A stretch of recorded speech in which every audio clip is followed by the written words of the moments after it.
Acá estamos con Silvina Anfuso. Ella es la directora de Género y Diversidad del Gobierno de la provincia de Mendoza.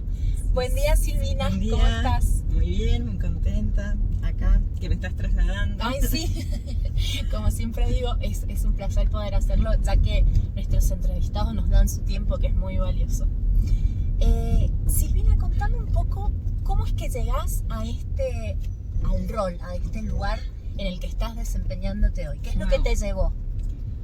Bueno, en realidad mi historia tiene que ver con la militancia social. O sea, durante muchos tiempos estuve en los barrios alfabetizando mujeres, sí, principalmente que no sabían leer y escribir, y así descubrí que algunas mujeres dejaban de ir a la alfabetización producto de la violencia de sus parejas, que se ponían celosos, no querían que aprendieran a leer.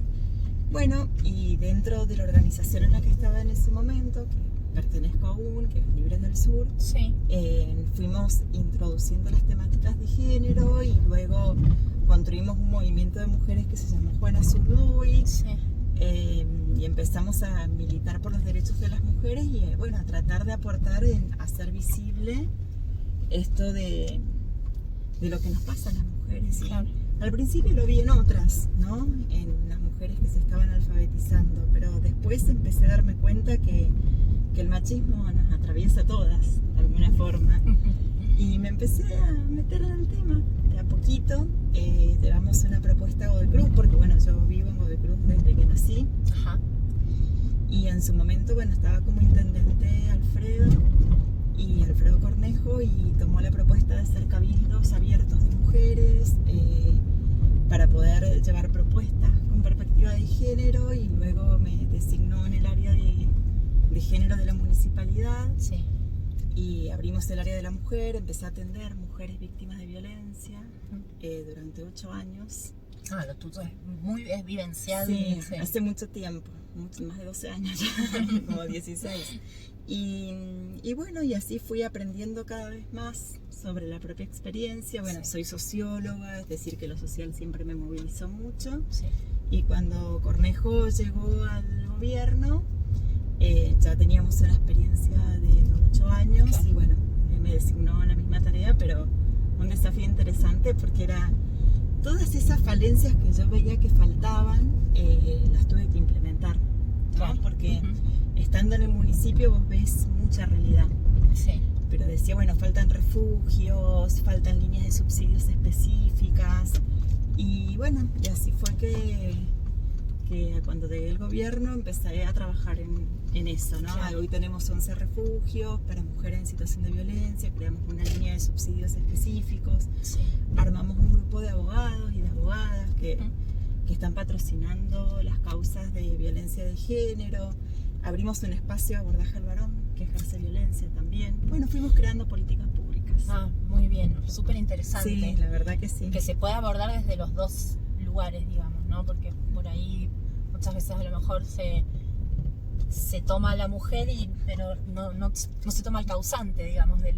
Claro, es importante lo que decís, porque cuando hablamos de violencia de género hablamos de una violencia específica, ¿no? Sí. Y es que vivimos en una sociedad donde al género masculino se le atribuye un montón de privilegios en relación al género femenino, a las mujeres. Y bueno, por ahí cuando hablamos de violencia de género se confunde, pero cuando decimos que es una violencia machista, propia de una sociedad machista, que es en la que vivimos, entendemos que este trabajo lo tenemos que hacer todos, o sea, no solamente las mujeres, subjetivamente. Y bueno, como te decía, estuvimos atendiendo la violencia, pero el desafío ahora es el desafío de la igualdad, claro, ¿no? Porque no podemos estar en urgencia todo el tiempo. Evitar que suceda. Totalmente, también. Pero bueno, tuvimos que hacer eso estos últimos 4 años, ¿no? Pero bueno, ese fue mi recorrido, rápidamente. Hermoso. Bueno, según vos, según como persona que sabe muchísimo del tema, ¿cuáles son los factores determinantes que hacen que un hombre tenga que quedar preso ante la denuncia de una mujer que ha sido maltratada? Y en realidad cuando la situación es no cumple una restricción de un juez, por ejemplo, la violencia pasó de la psicológica a la física, es decir, que ya hay lesiones, ha habido privación de la libertad, no quiere que la mujer se desarrolle con autonomía, Sí. y hay un juez que le ha determinado prohibiciones de acercamiento, ciertas reglas de conducta, y para él no existe límite porque la mujer es de su propiedad, así Claro. lo vive. Esas son situaciones de riesgo, digo, por ahí el riesgo sin perspectiva de género es pensar, bueno, el grado de la lesión, pero con Sí. perspectiva de género es ver este conjunto de situaciones, ¿no? Sí. Ayer estuvimos, por ejemplo, hablando por teléfono, porque era un caso de Lavalle, de un lugar muy impuesto, muy lejos, que Sí. costó mucho que llegara la policía, que costó mucho que la mujer llegara a hacer efectiva la denuncia. Y cuando, bueno, ahí estaba a punto de decirle al ayudante fiscal que si la mujer no llegaba, tomara la declaración del policía para poder iniciar la investigación.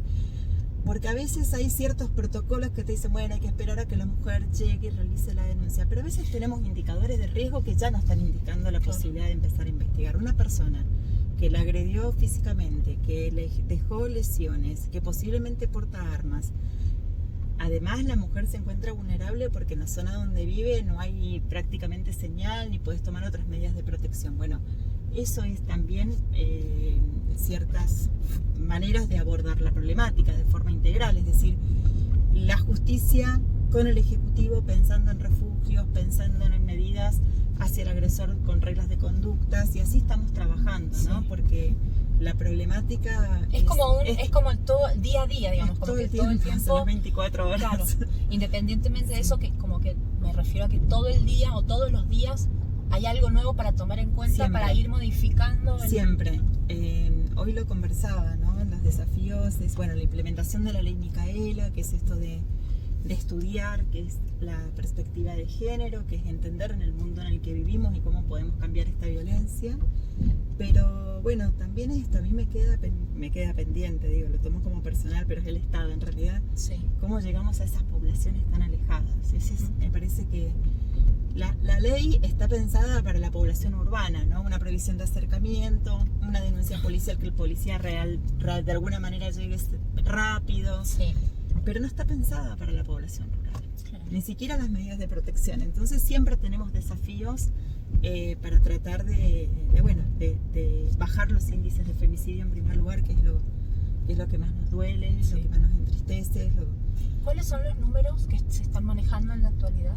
Eso lo maneja el Ministerio Público Fiscal, Ajá. porque a veces se caratula de una manera y en la investigación aparece que no fue femicidio. Hoy en Mendoza tenemos un protocolo que exige que siempre se investiguen las muertes violentas de mujeres Sí. como femicidio en primer lugar. Entonces después vas Y después se despejando, descarta. después se descarta. Ajá. Y bueno, el 2016 fue un año terrible. Todos los años son duros, pero ese fueron más de 18 femicidios. Algunos movimientos de mujeres hablan de 21, otros hablan del 19, 18, Sí. porque esto depende de la tipificación, ¿no? Claro. Pero fue realmente fuerte. Y creo que el 2019 cerró en 7 femicidios en Mendoza. Bueno, eso habla también de que lo que está, de alguna manera funciona lo que se está implementando. Sí, yo creo que sí. Igualmente yo trato de ser cauta con esas definiciones, Ujú. porque es un fenómeno, la verdad, que tan grande que bueno, que siempre tenemos que estar corrigiendo errores, mejorando la política pública, porque bueno, es multidimensional. Y no es lo mismo, por ejemplo, pensar la violencia hacia las mujeres en una mujer con discapacidad que en una mujer que no tiene discapacidad. Claro. Entonces hay que pensar con las personas, así como hay que pensar con las personas que viven en zonas rurales, tenemos que pensar, por ejemplo, con las mujeres ciegas. Las mujeres ciegas me contaban cómo viven ellas el acoso callejero, que a veces muchos piensan que hay un varón que en la calle las está ayudando y en realidad las está acosando. Claro. O es sexualmente, ¿no? Entonces, empezar a pensar la multiplicidad de mujeres que transitamos por este mundo nos lleva a ir ampliando nuestro abordaje de trabajo, es decir, pensar con las áreas de discapacidad, pensar con las áreas de adultos y adultas mayores, Ujú. pensar con niñez también, ¿no? Sí, sí. Que eso es triste. Con educación, con seguridad. Yo lo que he planteado y que creo que lo vienen tomando desde el gobierno es armar fuerte hoy en el Ministerio de Seguridad, porque el Ministerio de Seguridad no solo es quien sale frente a la urgencia cuando hay un delito en violencia de género, sino que muchas veces hay gente de la misma fuerza que es denunciada por violencia de género. Claro, eso sí, eso también es un tema, porque si la persona que tiene que es el primer contacto con la persona, con la mujer en este caso, no entiende de qué se está tratando, es como muy difícil que lo pueda plasmar y que pueda pasar un segundo paso. Por eso la transversalidad de género es lo que se viene. Estuvimos trabajando, como te decía, los mecanismos de asistencia, pero hoy hay que armar, y eso lo hemos hablado con el ministro de Gobierno y los distintos ministros y ministras, áreas de género al interior de los ministerios, ¿no? Eso creo que son los desafíos para pensar la especificidad en cada una de las temáticas. Cómo seguridad aborda el tema, cómo educación aborda el tema, cómo salud en los centros de salud identifica un problema y actúa. Hay protocolos que están publicados en la página web de la Dirección de Género y Diversidad de cómo los efectores de salud tienen que actuar. Pero bueno, siempre se puede mejorar el servicio. Cuando la mujer toma coraje y decide poner la denuncia, es sabido que en muchos casos las mujeres vienen de vuelta de la comisaría sin que se les haya tomado la denuncia, y quizás a lo mejor tenga que volver porque está convencida de hacerlo, o porque tiene un familiar que le dijo que lo debe hacer, o porque de alguna manera se convenció que tenía que hacerlo y vuelve. Pero esa primera vez que la mujer fue a la comisaría y no se le tomó la denuncia, que sucede, es triste, pero sucede. Sí, ¿Cómo se aborda ese tema? Es re importante. Lo primero que hicimos fue cambiar el formulario de toma de denuncias. Ajá.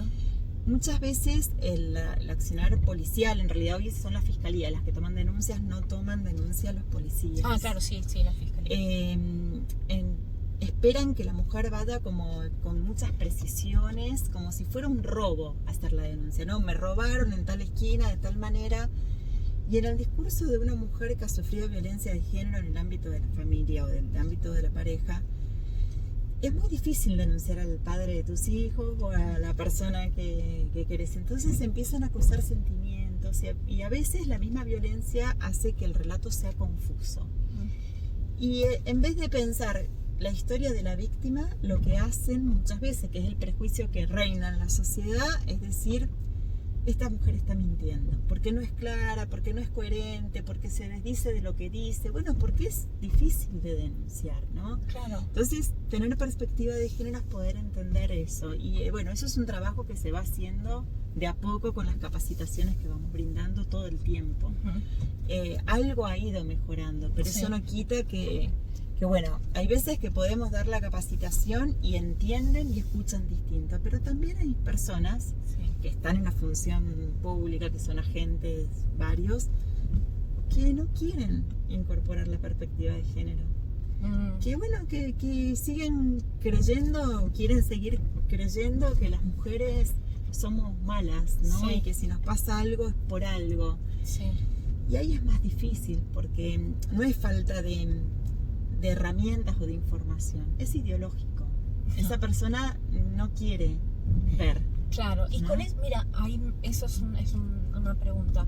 En esos sectores con esa ideología que no quieren aceptar, digamos, esta nueva perspectiva y visibilizar y hacer, digamos, carne el hecho de que sucede todos los días, ¿hay algún canal de diálogo con esos sectores? En primer lugar, lo que estamos haciendo es insistir en el trabajo educativo. Vamos a seguir insistiendo en formar, en dar herramientas que entiendan que es mejor, que van a prestar mejores servicios, que mejora la calidad de vida de las personas. Yo creo que agotado un tiempo prudencial, después vamos a tener que empezar a sancionar. Claro, porque esto es una ley. O sea, uno no puede elegir a qué ley hacer caso y a qué ley no, está reglamentado. Por supuesto que si el agente está limitando el derecho de la mujer, claramente eso incurre en una violencia institucional, eso sí tiene que tener sanción. Pero a veces son grises que no operan con la celeridad que deberían operar, porque operaron primero los prejuicios y eso no favoreció el estar a la altura de la urgencia. Bueno, esos casos podemos en un primer lugar, ver qué es lo que pasó, por qué no priorizó, hacer un trabajo, como te decía, educativo de Ateneo. Pero si después de un tiempo de haber dado esa capacitación se repiten las mismas situaciones, ahí claramente hay que sancionar, ¿no? Claro. Entonces estamos ahora en esa etapa de trabajar con recursos humanos, como te explicaba, con cada uno de los ministerios que vayan armando referencias en materia de género, porque bueno, ese es lo que se viene en estos próximos 4 años. Ah, perfecto, claro. Es como que lo urgente está atendido, entonces ya se empieza a trabajar en lo importante, por decirlo de alguna manera. Totalmente, es así. Perfecto. Así es que bueno, es interesante el desafío. Y a veces uno dice, bueno, hago hasta acá y se termina. No. No. Por en eso, materia de género siempre hay algo más por Sí. hacer y bueno, eso hace también, a mí me gustan los desafíos, Sí. así es que eso hace que de alguna manera disfrute de lo que hago, porque bueno, voy viendo los cambios. pero aparte lo bueno es que cuando uno tiene claro cuál es el camino, a pesar de que se van abriendo en este diálogo con vos, a mí también de alguna manera se me abre muchísimo el panorama y de ver de todas las cosas que deben ser atendidas paralelamente. Me doy cuenta cuando vos hablas de las mujeres que están en zonas, digamos, rurales, las mujeres que tienen discapacidad, o sea, es como, tenés que tener como muchos frentes abiertos que deben Totalmente. ser atendidos con la misma urgencia y necesidad del uno que el otro.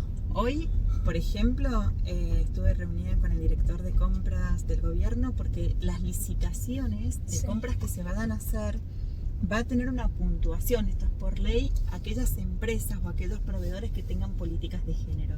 Bueno, la certificación de eso también me corresponde. Claro. Entonces, es por donde mires, compras, seguridad, discapacidad, es mucho. Sí, lo la que hay misma que hacer. implementación desde el cero. Exactamente, y bueno, es un desafío interesante, pero la verdad que el director de compras Sí.